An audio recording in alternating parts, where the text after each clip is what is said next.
विश्व 24 न्यूज हर पल आपके साथ। ध्वजारोहण झाल्यानंतर झेंडागीत होईल।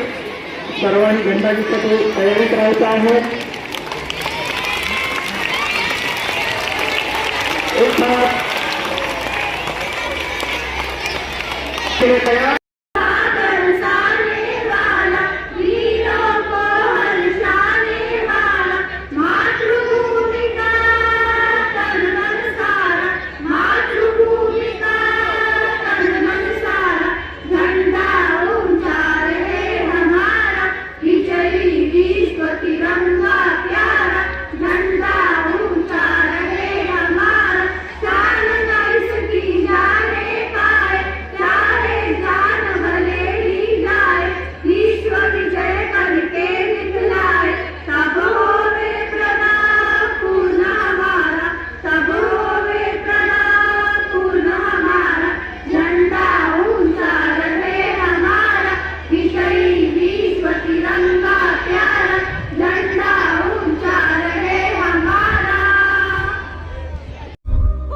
राज्यातील महत्त्वाच्या आणि आपल्या भागातील ताज्या बातम्या पाहण्यासाठी आजच आमच्या विश्व 24 न्यूज चॅनलला यूट्यूबवर सबस्क्राईब करा आणि बेल आयकॉन प्रेस करा।